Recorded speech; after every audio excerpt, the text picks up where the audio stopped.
روحانی کائنات میں کی کیا کیفیت ہے اور کیا اہمیت ہے۔ میں ایک لفظ ہے، اس کے معنی بدلتے رہتے ہیں، اس کے معنی ہمیشہ بدلتے رہتے ہیں۔ اگر باپ سامنے ہو تو میں بیٹا ہے، اور بیٹا اگر سامنے ہو تو میں باپ ہے۔ اس لیے میں کا جب تک کوئی مقابل نہ ہو تو میں کی سمجھ نہیں آ سکتی۔ سب سے پہلے یہ دیکھو کہ اس کا مقابل کیا ہے۔ اگر مقابل میں خدا ہے تو میں بندہ ہے، آقا ہے تو میں غلام ہے، سامنے سفر ہے تو میں مسافر ہے۔ تو میں اس طرح بدل جاتا ہے بغیر کہے ہوئے، اس کے رنگ بدل جاتے ہیں، کیونکہ جو چیز سامنے آتی ہے اس کے مطابق میں بدل جاتا ہے۔ ہر چند کے میں وہی ہوتا ہے۔ تو میں کو سمجھنے کے لیے آپ اپنے بچپن کے فوٹو دیکھیں تو آپ کہیں گے کہ یہ میں ہوں، یہ بھی میں ہوں، اور وہ بھی میں ہوں۔ اب ایک میں اتنے میں ہیں تو یہ سمجھنا بڑا مشکل ہے کہ ایک میں کتنے میں ہوتے ہیں۔ اس لیے آپ یہ دیکھیں کہ اصل میں کیا ہے۔ اگر وہ میں ہوں تو یہ میں کون ہے؟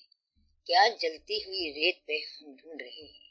صحرا میں تیرا نقش قدم ڈھونڈ رہے ہیں۔ یہ ہم ہیں تو وہ کون ہے؟ وہ ہم ہیں تو یہ کون ہے؟ کچھ اور ہی آئینے میں ہم ڈھونڈ رہے ہیں۔ تو اصل میں کون ہے؟ آئینے کے اندر والا میں یا باہر والا میں ہے؟ یعنی کہ میں اپنی نگاہ میں ہوں، یا جو تیری نگاہ میں ہے وہ میں ہوں۔ اس لیے میں کو پہچاننے کے لیے ایسی نگاہ کی تلاش کرو جس کا فرمایا ہوا آپ کے لیے سند ہو۔ وہ نگاہ فیصلہ کرتی ہے کہ میں کیا ہے۔ آپ اپنے ایمان کا فیصلہ نہیں کر سکتے، بلکہ وہ نگاہ والا کہتا ہے کہ آج تیرا ایمان مکمل ہو گیا۔ اس لیے میں کا فیصلہ وہی کرے گا جب بھی کرے گا۔ جو مقابل ہے اس کے مطابق میں کا رنگ بدلتا رہتا ہے۔ کسی نظر میں علامت ہوں خود پسندی کی، کسی نگاہ میں ایک ذرہ اضطراب ہوں۔ میں ایک فرد ہوں، مجھ سے ہے ملتوں کا ظہور، حقیقتوں کو جنم دینے والا خواب ہوں میں۔ یعنی کہ حقیقتیں مجھ سے ہیں، حالانکہ میں خواب ہوں۔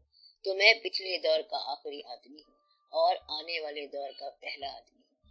اس لیے اگر میری نگاہ ماضی میں جائے تو میں پہلا انسان ہوں، اور مستقبل میں جائے تو آگے قافلہ مجھ سے چلتا ہے۔ اس لیے میں زمانہ ساز بھی ہوں، اور زمانہ جو ہے وہ مجھے بھی بنا رہا ہے۔ زمانہ مجھ سے ہے اور میں زمانے سے ہوں۔ اس لیے اکیلا میں سمجھ نہیں آ سکتا، بلکہ اکیلا میں ناممکن ہے۔ جب آپ میں کے سامنے کسی کو دیکھیں گے تو اس کے بعد میں کی سمجھ آئے گی۔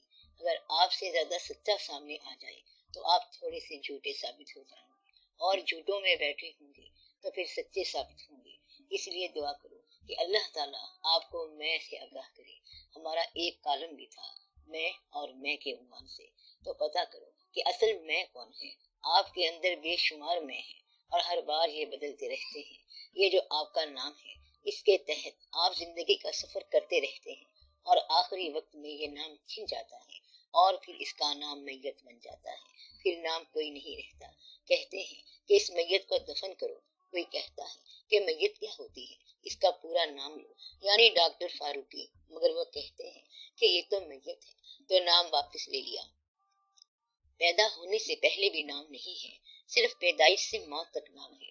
نہ اس سے پہلے کوئی نام ہے اور نہ اس کے بعد کوئی نام ہے، آگے یہ بے نام ہے۔ تو روح کا نام نہیں رکھا جا رہا۔ روح جو ہے وہ روح ہی ہے، وہ امر ربی ہے۔ روح کا نہ کوئی باپ ہوتا ہے، نہ ماں، نہ بہن۔ کیا کوئی اور سوال ہے؟ اس سے پہلے کہ بادل آئے اور برسے، آپ لوگ اپنے اپنے گھروں کو جائیں۔ دعا کرو کہ اللہ تعالیٰ آپ کو سلامت رکھے اور آپ کا ذوق سلامت رکھے۔ گھبرانا نہیں، بلکہ چلتے چلے جانا ہے، یعنی کہ چلنا ہی اس سفر کی منزل ہے۔ بس چلتے جاؤ، چلے ہو ساتھ تو ہمت نہ ہارنا ہرگز، کہ منزلوں کا تصور میرے سفر میں نہیں۔ اس سفر میں منزلیں نہیں ہوتی، بلکہ سفر ہی سفر ہوتا ہے۔ سفر کے بعد بھی سفر ہے، آپ چلتے جاؤ۔